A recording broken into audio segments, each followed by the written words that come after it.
Tuhan tetap baik bagi kita, karena Tuhan sudah terlanjur memilih saya dan saudara. Amin. Tuhan tidak pernah menyesal atas setiap panggilan dan pilihannya kepada saya dan saudara.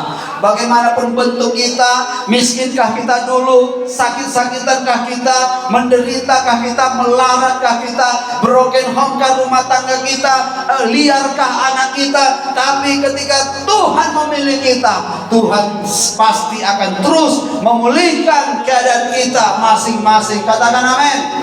Puji Tuhan, hari ini kita akan membahas firman Tuhan yang baru. Karena kita percaya, saudaraku, tema yang baru biarlah terus semakin bersuka cita kita.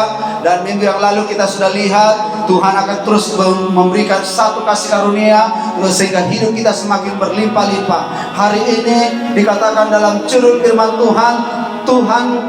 Tuhan hartaku dan keselamatanku. Kita ulangi 1-2 ya. Tuhan hartaku dan keselamatanku. Saudara, Bapak Ibu dikasih Tuhan, inilah yang menjadi tujuan Tuhan membawa kita kepada keselamatan, yaitu supaya Yesus menjadi Tuhan dan Yesus juga menjadi harta yang tertinggi, nilai yang tertinggi dalam hidup kita, anak-anaknya, bukan yang lain. Bukan istri, bukan anak, bukan suami, bukan apalagi kalau harta benda saudara kasih Tuhan. Biarlah ini menjadi tujuan hidup kita. Haruslah Yesus yang harta terutama. Bahkan yang kedua, harta kita adalah kesehatan. Yang ketiga, yang lain dan seterusnya. Amin. Karena kita percaya, saudaraku, Tuhan sudah mengasihi kita. Kita lihat dalam firman Tuhan 1 Yohanes 3 ayat 1, demikian dikatakan, lihatlah betapa besarnya kasih yang dikaruniakan Bapa kepada kita, sehingga kita disebut anak-anak Allah. Dan memang kita adalah anak-anak Allah. Karena itu dunia tidak mengenal kita, sebab dunia tidak mengenal Dia. Mari kita perhatikan apa yang dikatakan oleh Yohanes ini lewat penwahyuan, pengilhaman yang didapatkannya dari Tuhan. Dan memang kita adalah anak-anak Allah. Kita harus bangga, kita harus yakinkan diri kita adalah anak-anak Allah. Kalaulah kita dapat memahami, disebut anak presiden, disebut anak raja di dunia ini, itu juga satu kebanggaan. Kita disebut anak yang pintar, itu kebanggaan. Kita disebut, saudaraku, orang yang sangat bijaksana, itu juga sangat membanggakan. Tapi haruslah pemahaman anak-anak Tuhan, yaitu saudara memahami saudara adalah anak-anak Bapa surgawi. Katakan amin. Lebih daripada segalanya, lebih daripada segala apa yang kita miliki. Dan kita harus meyakini, memang saudara kasih Tuhan, dapat saudara selalu mengatakan, aku adalah anak Tuhan. Sehingga kita pagi-pagi benar datang menyembah kepada Tuhan, memanggil ya Aba, ya Bapa, ini aku anakmu, ini aku milikmu. Maka sorga pun akan tercurah dan menyatakan kemuliaannya di rumah saudara, di tempat saudara menyembah, tempat saudara percaya kepada Tuhan, sehingga kita semakin hari semakin dipulihkan Tuhan. Amin. Kalau disebut anak itu, Bapak Ibu saudaraku, artinya ada pertumbuhan, ada kemajuan. Tidak mungkin anak itu kecil selalu. Kalau dia lahir, saudaraku, mungkin kurang umur disebut prematur. Kalau dia sudah kasih Tuhan sudah lahir normal. Bahkan juga bukan hanya dibutuhkan lahir normal, tapi pertumbuhannya pun harus normal. Amin. Apa gunanya lahir normal, tapi sudah dikasih Tuhan pertumbuhannya nggak normal? Kurus, kecil, seperti orang-orang Ethiopia, besar perutnya, kecil badannya, matanya besar, kepalanya botak. Haleluya, haleluya. Kita itu secara jasmani, kita nggak suka seperti itu anak kita. Tapi kalau pemahamannya secara rohani, kenyataannya banyak anak Tuhan lahirnya normal, tapi pertumbuhannya nggak normal. Membuat dia apa? Sulit dia maju di dalam Tuhan. Baik pengertiannya, pengetahuannya, bahkan juga imannya. Bagaimana dia menghadapi masalah. Masihkah terus dia, saudaraku, tawar hati atau mundur, bahkan menyalahkan sesamanya, apalagi menyalahkan Tuhan. Saudara yang dikasih Tuhan, mari kita sadari supaya pertumbuhan ini benar-benar penting dalam hidup anak-anak Tuhan. Amin. Harus kita mengerti ke sana. Dan saudara dikasih Tuhan, ada satu orang pribadi, nanti kita bahas di sini. Saudara dikasih Tuhan, dia memang sudah melakukan hukum Taurat baik di dalam kehidupannya, kaya dia, tapi saudara kasih Tuhan, dia sangat menderita secara kekayaannya. Bayangkan orang kaya menderita. Kenapa dia menderita? Karena dia pelit. Haleluya. Orang kaya itu, orang pelit itu, saudaraku, sangat menderita. Kalau mau saudara praktekkanlah. Tapi kalau mau saudara bahagia dengan kekayaanmu, engkau akan melakukan satu kemurahan kepada yang lain, kepada yang satu, kepada yang lain. Amin. Kita lihat di dalam firman Tuhan. Kita buka Lukas 18.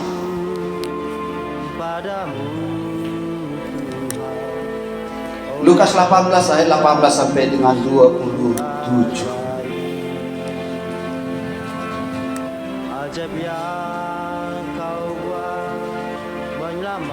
Mari kita baca. Saya boleh mendahului saudara, nanti saudara mengikut, bergantian kita.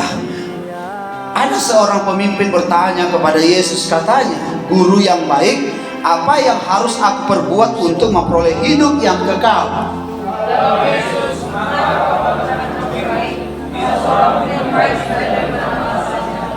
Engkau tentu mengetahui segala perintah Allah. Jangan berzina, jangan membunuh, jangan mencuri, jangan mengucapkan saksi dusta, hormatilah ayahmu dan ibumu.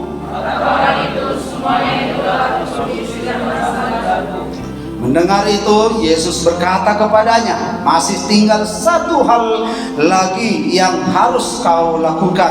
Juallah segala yang kau miliki dan bagi-bagikanlah itu kepada orang-orang miskin, maka engkau akan beroleh harta di sorga. Kemudian datanglah kemari dan ikutlah aku."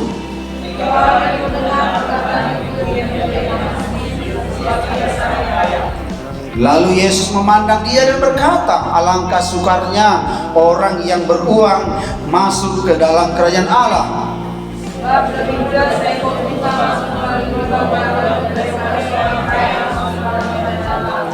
Dan mereka yang mendengar itu berkata, "Jika demikian, siapakah yang dapat diselamatkan?" Iya, puji Tuhan saudaraku, ini seorang yang sangat sukses secara baik secara hukum Taurat kalau kita lihat pengakuannya, dan juga sukses secara dunia. Dia memiliki segalanya, dan dia, saudara kasih Tuhan, orang yang baik juga secara menurut pemahaman dia.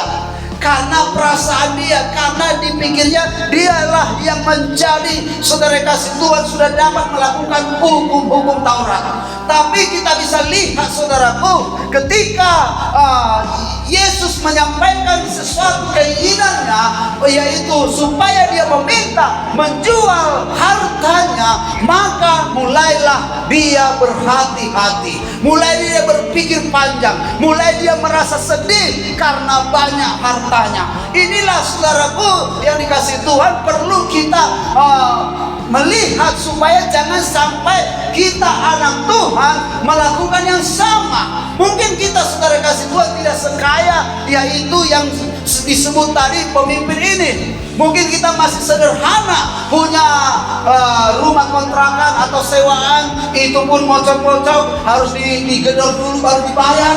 Saudara yang dikasih Tuhan, atau sudah mulai naik, saudaraku, sudah bisa mengontrak, bisa dulunya hanya per bulan, sekarang sudah bisa bertahun, atau selanjutnya kita sudah punya lahan, lalu kita bangun rumah di tempat yang sudah kita beli, atau kita beli perumahan. Apapun hidup status kita hari ini, saudara yang dikasih Tuhan, masih ada yang mau Tuhan minta dalam hidup kita. Amin.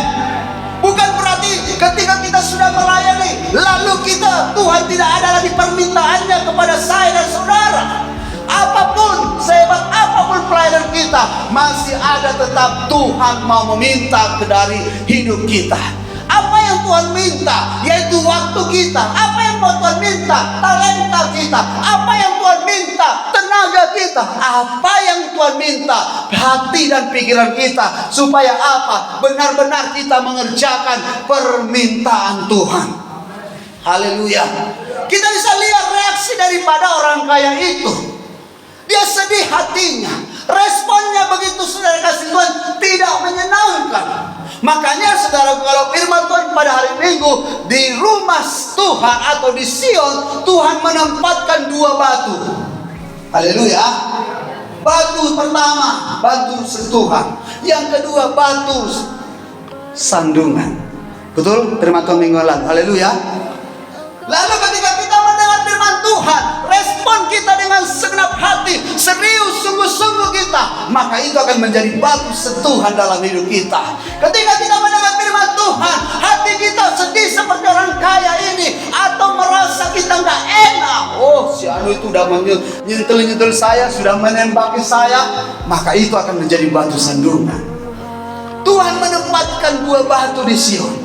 Makanya reaksi anak Tuhan mendengar firman Tuhan tidak sama. Haleluya. Mari kita, saudaraku, tapi kalaupun itu batu sandungan bagi kita yang mendengarkan, ketika kita mau rindu bertobat dan rindu mengubah hidup kita, hati kita dari yang negatif menjadi positif, maka itu bisa diubah Tuhan menjadi batu sentuhan. Amin. Ini mari kita pahami. Bukan berarti kita mendengar firman Tuhan bisa kita terima semua, siapapun orangnya. Masih ada gejolak di dalam pikiran. Amin. Tapi saudara yang dikasih Tuhan, ketika engkau mau merendahkan hatimu, mau menundukkan pikiranmu, mau taat kepada Tuhan, maka itu akan memberkati hidupmu. Jadi hari ini saudara kasih Tuhan, kita bisa perhatikan saudaraku, bagaimana seharusnya orang kaya ini bisa melakukan apa yang diminta oleh Tuhan. Bukan harus sedih. Apa yang diminta Tuhan itu ada padanya. Bukan tidak ada. Tapi kalau tidak ada pada orang kaya itu diminta Tuhan, Tuhan tidak melakukan seperti itu. Dan kita pun anak Tuhan, ketika Tuhan meminta sesuatu kepada kita, karena ada pada saudara. Amin. Tuhan meminta waktumu untuk berdoa. Ada waktu saudara, betul. Tuhan meminta engkau beribadah kepadaku, maka aku akan memberkati makan roti makananmu dan air minumanmu. Ada waktu kita. Tuhan beri waktu yang sama kepada kita. Saya 24 jam satu hari, saudara 23 jam tidak. Jadi mari kita pahami Bapak Ibu saudara kasih Tuhan. Ketika kita saudara kasih Tuhan mau melayani, saudara katakan aku tidak punya talenta, bodohnya saya, nggak ada sekolah saya. Tapi ingat saudara kasih Tuhan, semua bisa diubahkan Tuhan. Amin. Dari yang tidak ada pun bisa jadi ada. Satu kali Tuhan meminta sesuatu yang sangat-sangat menurut kita nggak masuk akal. Saudara tahu siapa yang terjadi? Ketika seorang Nabi Elia meminta sesuatu roti yang harus dibuat janda itu. Lalu Elia berkata, buat dulu kepadaku bunda kecil, maka buat juga kepada kau dan kepada anakmu. Apakah dikatakan perempuan itu? Di rumahku hanya tinggal tepung, sedikit tepung di dalam tempayan dan minyak dalam buli-buli serba sedikit. Lalu Nabi itu berkata, buat dulu kepada saya. Bukan kau kira makanlah itu, habiskanlah. Haleluya. Kita kerap kali nggak menyadari. Kita berkata, aku nggak ada padaku. Bagaimana aku bisa melayani? Bagaimana aku bisa bertumbuh? Bagaimana bisa aku maju? Tidak ada alasan. Kita bisa lihat saudaraku, ketika tawaran itu diberikan oleh Elia kepada janda itu, dia mematuhi. Kenapa dia patuh? Karena Alkitab mengatakan, karena tepung dalam tempayan itu tidak habis, minyak dalam buli-buli tidak berkurang. Itulah pegangan seorang janda itu. Haleluya. Kalau itu kita lakukan, bukankah semuanya ini kita bisa semakin sukses, semakin diberkati Tuhan, menjadi orang taat, orang sungguh-sungguh. Cuman kita saudara kasih Tuhan selalu berpikir, nggak ada padaku, nggak ada padaku. Mana mungkin aku memberi? bayar rumah sewaanku aja harus datang dulu. Seperti saya katakan tadi, pemilik rumah harus marah-marah dulu dia. Udah aku korek semua sampai aku meminjam. Saudara yang dikasih Tuhan, tidak ada hidup sepahit pada waktu janda itu. Amin. Setuju saudara? Tinggal tepung sedikit. Kalau saya seorang pedagang, mungkin seperempat. Minyak tinggal 1 on. Gak mungkin lebih banyak saudara kasih Tuhan minyak daripada tepung. Lalu saudara kasih Tuhan, itulah hidup mereka. Makanya dikatakan, kami akan mengolah ini. Ketika kami sudah olah, kami akan makan. Setelah kami makan, kami akan mati. Haleluya. Saudara, pemahaman penderitaan yang kita lihat ini belum adalah seperti itu kita. Semuanya kita datang di sini paling tidak saudaraku naik oplet. Lalu sudah ada yang naik motor, ada yang dijemput, puji Tuhan, ada yang naik mobil. Lalu alasan apa kita berkata, tidak ada padaku? Ketika kita dilahirkan ke dunia ini, kita sudah punya saudaraku diberikan Tuhan satu kemampuan. Baik itu 1 talenta, baik itu 2 talenta, atau 5 talenta. Itu tergantung saudaraku. Bukan tergantung Tuhan, tergantung kita mengembangkannya. Bukan tergantung Tuhan, jangan salah. Kalau Anda berkata tergantung Tuhan, maka engkau tidak akan pernah berubah. Tapi kalau engkau berkata, aku mengubah hidupku dari talenta 1 jadi talenta 2, dari 2 5, itu akan terjadi. Amin. Kalau kita mau, jadi mari kita pahami, jangan salah pemahaman, supaya kita bisa maju mengenal firman Tuhan ini. Perhatikan Bapak Ibu Saudaraku, orang kaya itu yang diminta Tuhan bukanlah sulit bagi dia, karena ada pada dia. Cuma sikap hatinya yang salah.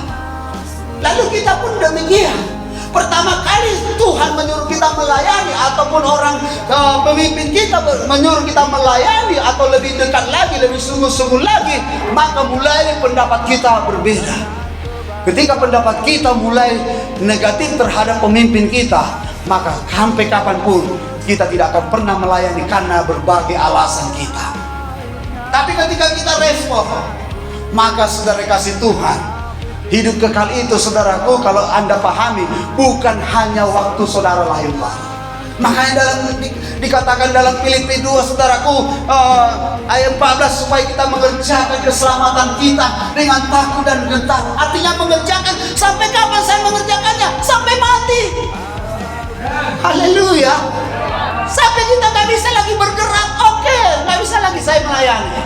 Kita melayani itu bukan hanya di depan, tapi ketika di mana kita ada, Anda nggak perlu katakan saudara kasih Tuhan, nggak ada waktuku untuk melayani jadi tim POMC, menginjil. Haleluya. Nggak bisa saya menginjil, berdoa. Semua orang bisa berdoa. Haleluya.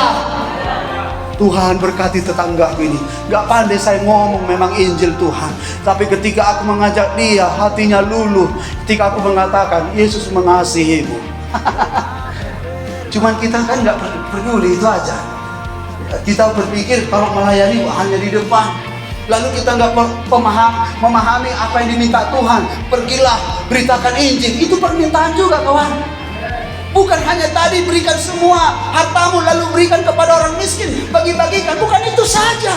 Kita itu saudaraku berbagai macam kehidupan, tak sama. Ada pedagang, ada bisnismen, ada pengusaha, ada lain sebagainya. Tapi saudara kasih Tuhan, yang Tuhan minta apa yang ada pada kita. Jadi supaya kita menyadari, jangan sampai kita terjebak dengan alasan-alasan kita, lalu kita disebut Tuhan tidak mengasihi dia. Jadi perhatikan saudaraku, orang kaya ini tidak rela berbagi, karena memang Yesus berkata, bagikan itu kepada orang-orang miskin. Gak rela dia, karena pemahamannya itu milikku. Saudara yang dikasih Tuhan, kalau Anda berpikir itu milikku, maka engkau tidak akan pernah memberikan membantu orang lain. Tapi kalau engkau berpikir, saya hanya sebagai pengelola, dipercayakan Tuhan kepada saya, bukan saudaraku hak milik, tapi hanya hak usaha. Kalau di bisnis ada sertifikat hak milik, ada hak UG. yaitu saudara hak guna usaha. Saudara yang dikasih Tuhan, ketika kita memahami apa yang ada pada kita itu hanya diberi hak untuk mengelola, maka kita tidak akan pernah pelit atau menahan apa yang diminta oleh Tuhan dalam hidup kita. Ketika kita punya tenaga, oh saya bisa menyapu gereja, saya bisa mengangkat bangku, saya bisa jadi pemilik rumah, menyambut jiwa-jiwa. Ketika datang saya senyum. Itu adalah pelayanan. Ketika saudara kasih Tuhan kita sebagai PKS, kita melayani jiwa-jiwa, mempersiapkan pelayanan kita jemput jiwa-jiwa, itu pelayanan. Saudara yang dikasih Tuhan, satu kali kita punya persembahan ketiga itu selalu dibuat untuk penginjilan. Lalu saudara kasih Tuhan, kalau dihitung-hitung ketika penginjilan, semua biaya untuk di Kulim itu saudaraku sudah kurang, karena orang setiap hari itu pagi itu jemput jiwa pakai oplet. Lalu yang ongkos opletnya 130, yang dapat cuma 116. Haleluya. Saudara yang dikasih Tuhan, lalu malam hari nggak ada lagi. Ketika saudara kasih Tuhan harus dipakai mobil saya. Ketika dipakai saudara kasih Tuhan, kalau waktu tidak dipakai aman-aman dia di rumah. Lalu saudara kasih Tuhan mulai dipakai. Jemput jiwa, tahulah saudara yang nggak pernah naik mobil, mau turun dia dibukanya channel pintu itu, ditariknya kuat-kuat, tapi bukan disorongnya. Haleluya. Bayangkan kalau ditarik aja bisa nggak terbuka? Enggak, harus ditarik dia pelan baru didorong, itu baru terbuka namanya pintu. Tapi dia enggak, kok payah kali Pak, oh jangan kayak gitu. Di dalam hati Tuhan jamalah. Saya sendiri yang bergumul karena memang sakit kali di sini. Haleluya. Karena kalau patah nggak mungkin saya menuntut. Betul. Saudara dikasih Tuhan, lalu ketika dia mampu keluar, saudara kasih Tuhan, dibukanya nggak bisa. Rupanya tombolnya belum ditarik. Tahu saudara, amin? Nggak punya mobil pun pasti tahu tuh. Makanya saudara bercita-cita punya mobil lah. Ditarik saudara kasih Tuhan, ditariknya kuat, tuh tinggal lidinya. Saudara yang dikasih Tuhan, bahkan juga kalau dibilang, wah nggak ada mobil, nggak ada yang jemput saya pakai motor, nggak ada, tangankan lagu. Lalu dia mabuk saudara kan, memang dibuat keluar, tapi kan mobil jalan, pintunya yang kena. Saudara yang dikasih Tuhan, bahkan juga yang herannya, nggak dikatakannya, tapi udah malkata saudaraku, udah ada dulu di belakang, malkata dimuntahkannya di bawah kakinya. Saudara yang dikasih Tuhan, lalu saya mau pakai 2-3 hari berikutnya, kenapa bau? Haleluya. Oh ternyata ada. Saudara yang dikasih Tuhan, ini lalu pemahaman saya nggak mau kesal, saya nggak mau sedih hati seperti orang kaya ini, karena saya kerjakan yaitu untuk Tuhan. Supaya apa? Jangan saya terganggu. Bayangkan kalau saya itu terus memikirkan itu terganggu, makan nggak enak, tidur nggak enak. Lalu tanya istri, kenapa kau? Biasanya kau yang paling cepat ngorok. Iya, asal kali aku merasa jiwa yang kemarin itu, maka memang langsung kita akan bersungut-sungut, kita akan mengeluh. Jadi mari Bapak Ibu Saudara kasih Tuhan, harus kita pahami apa yang Tuhan percayakan itu, jangan anggap itu milikmu sepenuhnya, supaya kita dapat bersuka cita. Satu kali ada cerita di TikTok saudaraku tentang Bill Gates. Bill Gates ini saudara kasih Tuhan, duduk dia menunggu pesawat datang, masuk saudaraku, lalu dia ada di ruang tunggu, dilihatnya anak kecil, dipanggilnya karena dia pengen baca koran. Lalu dia saudara panggilnya, sini dulu koran. Biasa itu ya, koran yang dibilang ya. Pak saudara jual asoy. Kalau di kampung jual B2 katanya. Memang seperti itu, bukan saya bohong, bukan cerita saya saja. Lalu saudara kasih Tuhan dipanggil lah, koran. Oh ya, kasihlah koran. Tarik uangnya. Nih, Pak, saya nggak pandai bahasa Inggris. Saudara kasih Tuhan, dia berkata, anak kecil ini, ada nggak uang kecil Bapak? Tidak. Kalau seperti itu, Bapak pegang aja uangnya. Mungkin lain kali nanti Bapak boleh bayar. Lalu saudara kasih Tuhan, dia berangkat. Lalu satu kali di bandara yang sama, dan penjual koran itu sama. Saudara yang dikasih Tuhan, dia beli koran lagi. Dan saudara yang kasih Tuhan, seperti itu juga ceritanya. Dia tidak punya uang kecil, karena dia punya uang dolar. Orang kaya, Bill Gates itu orang kaya, haleluya.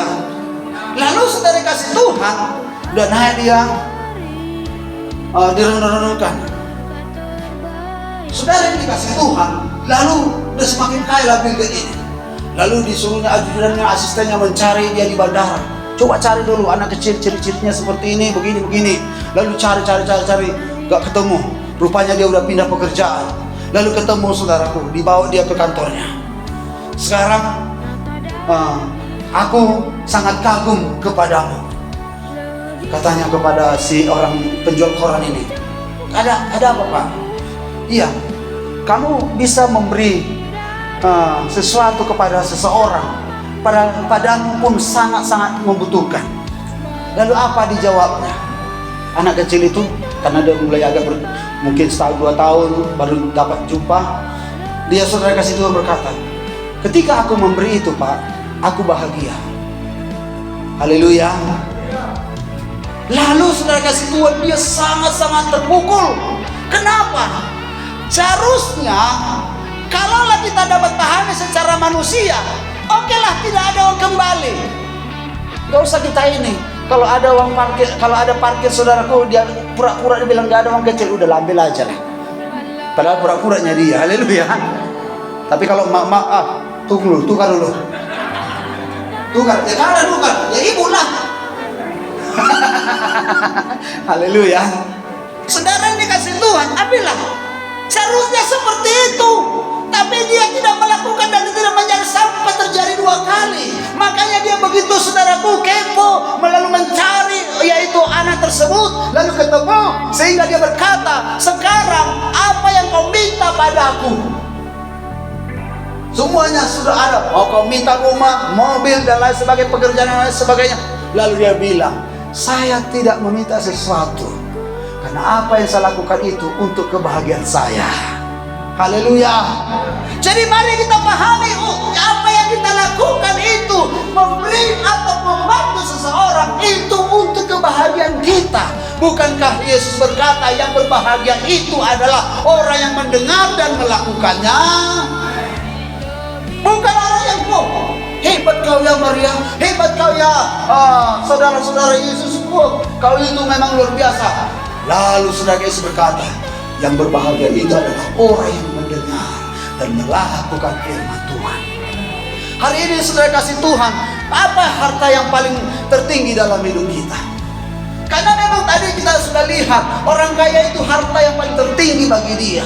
Sehingga kita lihat responnya, dia kecewa, dia begitu sedih hatinya. Padahal apa yang ada diminta Yesus itu ada pada dia. Jadi seharusnya dapat kita pahami, jangan sampai bagi kita merasa apa yang ada pada kita itu yang paling tertinggi dan tidak boleh diganggu. Haleluya. Kalau ada pemimpin saudara berkata, Pak, bebaslah Bapak dari mabuk, nantilah itu, bebaslah Bapak dari rokok. Karena seperti itu. Jika kami di Gunung Baru, lalu sudah kasih Tuhan, Bapak ini pemilik rumah gak bebas dari rokok. Taulah pemimpin kami saudaraku, namanya Bapak Daud, dia tegas saja, kalau Bapak gak bebas dari rokok gak ke surga Bapak. Haleluya. Mulai dia sakit hati, mulai dia bilang dengan cari alasan, gak usahlah kakak kita di rumah ini karena banyak kekacauan. Dia yang ditegur, tapi dia yang ngambek. Seharusnya dia ditegur lalu bertobat sehingga hidupnya berubah. Harus kita pahami, ketika kita ditegur itu, bukankah firman Tuhan berkata teguran itu baik bagi kita. supaya mengajari kita untuk lebih rendah hati. Karena memang teguran itu secara pikiran gak enak. Kita ditegur, kita diingatkan, apalagi kita udah banyak lebih tahu ya kan. Udah tahu nih aku itu, ya kerjakan lah Pak ya, tunggu dulu. Saudara yang kasih Tuhan, mungkin sudah pernah kita lihat, dengarkan bagaimana seorang anak muda ketika dia, saudaraku, dipanggil Tuhan untuk hidup di dalam Tuhan. Lalu Tuhan katakan, mari anakku melayani Tuhan kau. Ya Tuhan, tunggu dulu aku selesai sekolah. Lalu setelah dia selesai sekolah, Tuhan ingatkan lagi janjinya, hai anakku, kau sudah tamat sekolah. Ya tunggulah dulu aku kuliah. Tuhan Yesus selalu menunggu dan terus menunggu. Setelah dia tamat kuliah, tunggulah aku bekerja. Setelah bekerja, tunggulah aku sukses. Setelah sukses, tunggulah aku menikah. Sudah menikah, tunggu punya anak. Sudah punya anak, aku sibuk. Haleluya. Bagaimana dengan kita? Apa yang kita dapat dari peringatan dari orang kaya ini? Memang ini sangat-sangat peringatan bagi saya dan saudara, untuk supaya kita bisa merelakan apa yang ada pada kita itu kita berikan untuk Tuhan. Kalau enggak, semua rasanya saudaraku milik kita. Pak, tolong dulu jemput jiwa Pak. Aduh, ada enggak uang minyak? Kalau memang dikasih enggak apa-apa, enggak dikasih haleluya. Saudara yang dikasih Tuhan, kita juga dalam pemilik rumah. Bayangkan saudaraku, pemilik rumah itu bisa juga di negatif pikirannya. Bayangkan tiap KKS harus bikin teh manis minimal. Kalau nggak ada teh manis, air putih. Kalau air putih pasti ada lah. Haleluya, amin. Nggak ada alasan kan? Nggak ada alasan kan? Iya. Seperti bilang nggak ada air putih kami. Oh besok saya bawa air putihmu ya, kata PKS-nya. Lalu saudara kasih Tuhan, ketika harus bikin gula setengah kilo lagi satu hari, belum lagi rotinya, sekarang udah naik semua. Beli roti gaben aja udah 8.000. Saudara yang dikasih Tuhan, bisa itu jadi menggerutu di hati kita. Kalau kita nggak tulus, kalau kita nggak ikhlas, kalau nggak kita anggap itu adalah satu kemurahan kita, apa yang kita berikan itu satu berkat yang akan kita terima kembali. Bukankah Tuhan berkata ketika Petrus bertanya kepada Yesus dengan orang yang berbeda, tapi dengan keadaan yang berbeda. Lalu Petrus bertanya, Yesus, kami ini sudah meninggalkan semuanya, ladang kami, istri kami, pekerjaan kami, anak kami, mertua kami, jangan-jangan saudara menantunya juga. Saudara yang dikasih Tuhan, lalu apa yang akan kami terima daripadamu? Lalu Tuhan dengan jujur mengatakannya. Tuhan selalu berbicara jujur. Kalau ada orang yang meninggalkan, kalau ada orang yang mau mengikut aku lalu meninggalkan saudaranya, meninggalkan ayah ibunya, meninggalkan pekerjaannya, meninggalkan hartanya, meninggalkan mungkin hal-hal yang lain, lalu dia akan memperoleh 100 kali lipat. Seharusnya 200 kali lipat. Kenapa? Karena di sorga dan di bumi. Amin. Karena dikatakan 100 kali lipat di bumi dan di sorga. Hidup sekarang ini dan hidup yang akan datang, artinya 200. Jadi kalau orang kaya tadi saudara kasih Tuhan, mau merelakan apa yang diminta oleh Yesus, gak ada rugi dia, bahkan semakin kaya. Amin. Jadi kita saudaraku perhatikan pemahaman kita. Jangan sampai salah pemahaman kita dalam mengikut Tuhan ini, sehingga kita saudaraku, hidup kita menjadi gak nyaman, gak tenang. Ketika kita dilayani dengan firman Tuhan, risih telinga kita, gusar hati kita. Memang saudaraku, ketika firman Tuhan itu disampaikan belum kita lakukan, itu menjadi satu hal batu sandungan di hati kita. Tapi ketika engkau sudah lakukan itu, maka Alkitab berkata, damai sejahtera akan menguasai hati dan pikiranmu. Amin. Tidak disampaikan di sini, mari anak Tuhan berdoa. Engkau sudah lakukan doa di rumah, gak ada masalah. Disampaikan di sini, mari menyembah Tuhan saat berdoa. Lalu saudara kasih Tuhan, saudara sudah lakukan itu, tenang hati saudara, gak ada apa-apa, tenang, damai. Mari beri kepada Tuhan persepuluhanmu, lalu mulai goncang. Kok disinggung lagi uangnya? Kenapa tadi? Padahal udah tenang tadi dengar doa, dengar menyembah tenang. Lalu mulai saudaraku disampaikan tentang persepuluhan, mulai panik. Kenapa? Karena nggak mau melakukannya, karena nggak rela. Jadi hari ini mari pahami, ketika kita tidak melakukan firman Tuhan, itulah yang menjadi batu sandungan. Supaya kita bertobat, supaya kita benar-benar mengerjakan apa yang diminta Tuhan. Dan Tuhan gak pernah minta satu saja. Misalnya begini, Tuhan bilang berdoa, aku udah berdoa. Bukan hanya doa diminta Tuhan, bukan hanya satu bagian. Di bagian lain masih ada kita yang belum lulus. Itulah yang harus kita berjuang. Itulah yang harusnya kita mulai relakan hati kita.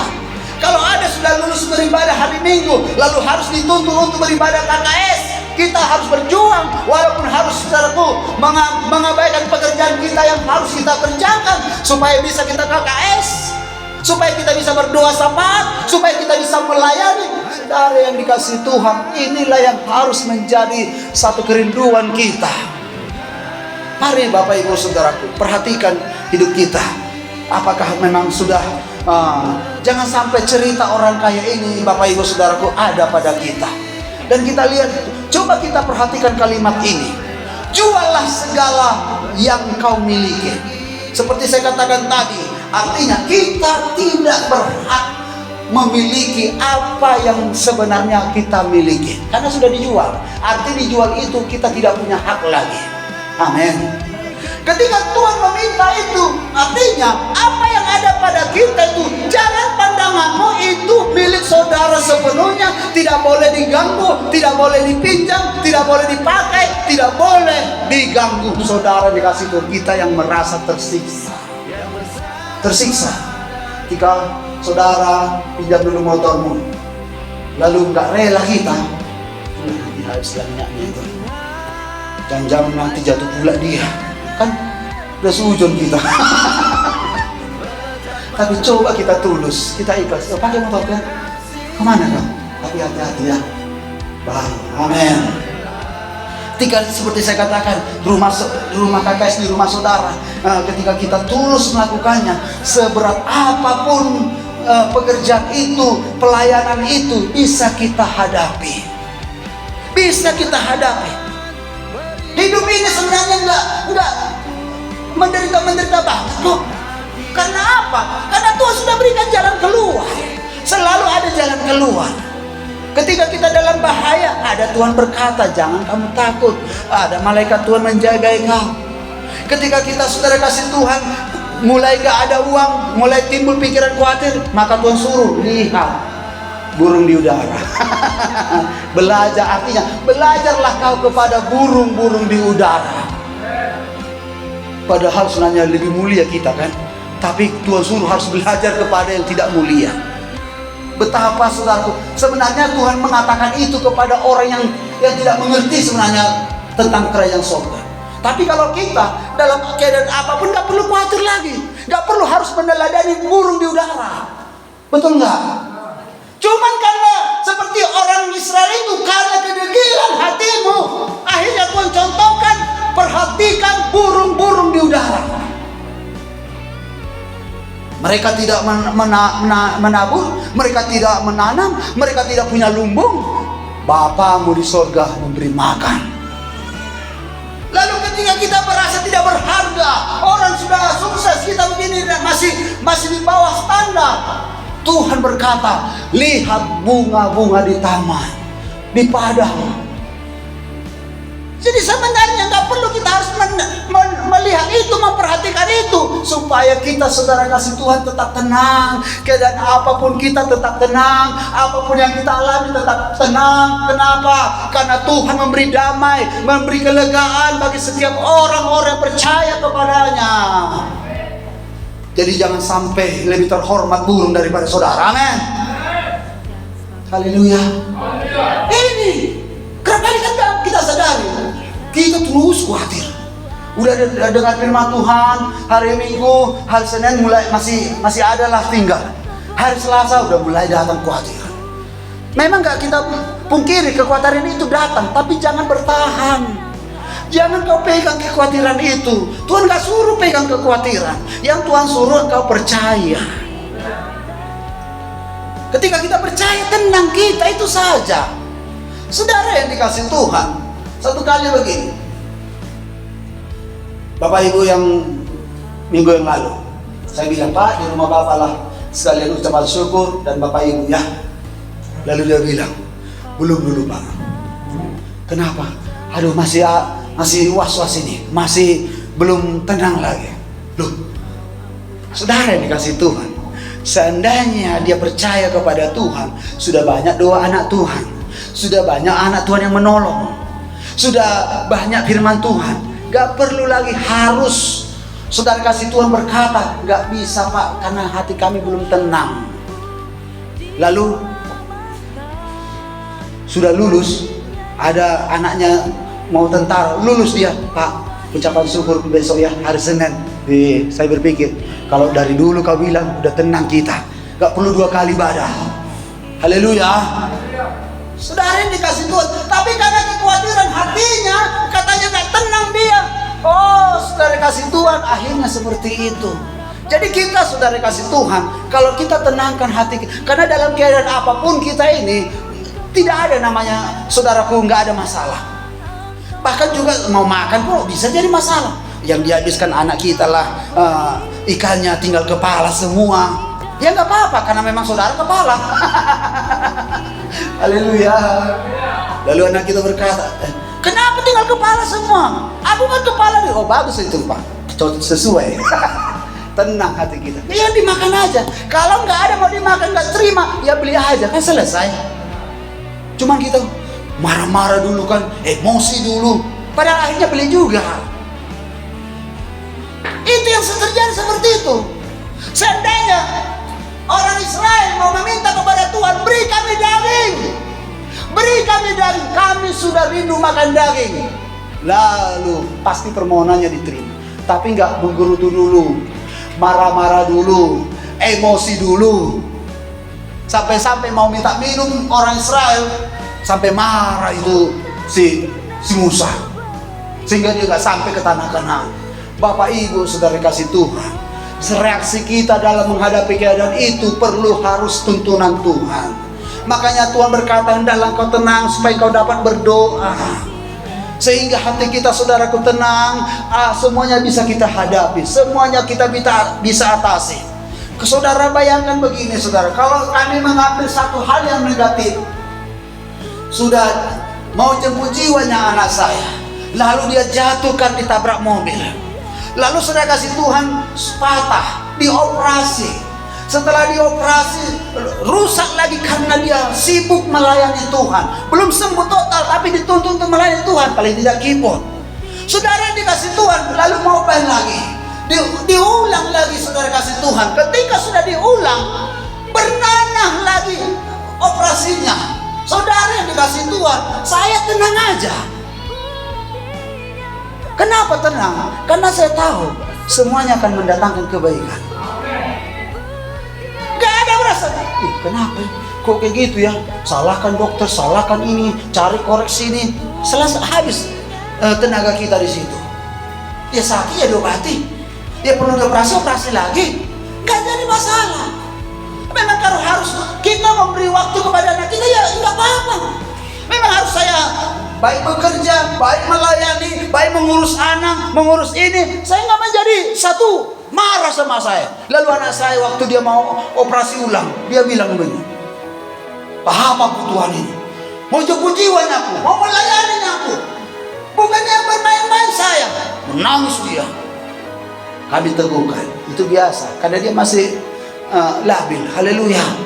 Ini udah bapak rohani, udah lama dalam sidang Tuhan ini, keadaan sulit, keadaan menderita, keadaan susah, lalu mengeluh sama Tuhan, marah-marah sama Tuhan, kan gak lazim lagi.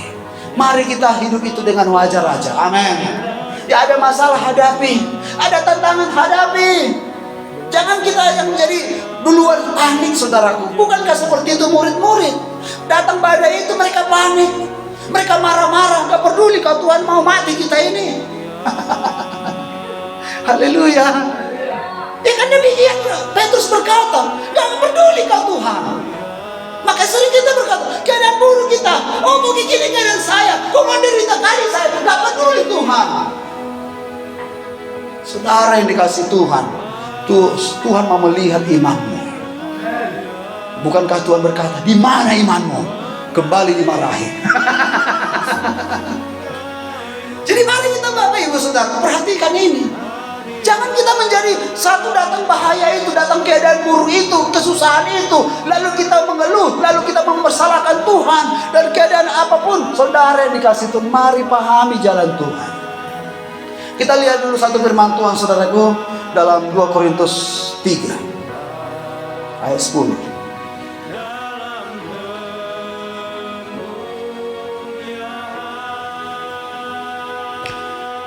Kita boleh baca? Saya bacakan 2 Korintus 3 ayat 10. Sebenarnya apa yang dahulu dianggap mulia, jika dibandingkan dengan kemuliaan yang mengatasi segala sesuatu ini, sama sekali tidak mempunyai arti. Inilah harus pandangan kita. Apa yang kau miliki itu, bukanlah itu sesungguhnya yang utama dalam hidupmu. Karena harta itu, karena demikian firman Tuhan berkata, di mana hartamu berada, di situ hatimu. Kalau kita sudah kasih Tuhan memahami ini, dengan kata lain, sulit orang memberi kalau kepunyaan dia itu, kalau miliknya itu tidak dengan murah hati, dengan tulus untuk memberi, maka hatinya pun tidak tulus kepada Tuhan. Pemberiannya itu pun sia-sia. Jadi mari pandangan kita, apa yang kita miliki itu, saudara dikasih Tuhan, bukan itu yang terpenting, tapi Tuhan. Amin. Katakan Tuhan yang terpenting. Jadi kalau Tuhan terpenting dalam hidupmu, lakukan apa menjadi tuntunan Tuhan. Jadi hari ini Bapak Ibu Saudara kasih Tuhan, kita boleh perhatikan kembali kepada firman Tuhan tadi di dalam Lukas 18 tadi. Saudara yang dikasih Tuhan, ketika orang mendengar bagaimana keadaan apa yang dikatakan oleh Yesus, lalu orang ayat 23 katakan, ketika orang itu mendengar perkataan itu, ia menjadi amat sedih sebab ia sangat kaya. Lalu Yesus memandang dia dan berkata, alangkah sukarnya orang yang beruang atau berduit masuk ke dalam kerajaan Allah. Sebab lebih mudah seekor unta masuk melalui lubang jarum daripada orang kaya masuk ke dalam kerajaan sorga. Dan mereka mendengar itu berkata, jika demikian siapakah yang dapat diselamatkan? Saudara yang dikasih Tuhan, ini harus kita pandang secara kebenaran. Karena kalau kita bisa menjadi tawar hati, ketika saudara kasih Tuhan ada sesuatu yang diminta Tuhan dari kita, lalu sulit kita untuk melepaskan. Saudara yang dikasih Tuhan, saudara harus melepaskannya.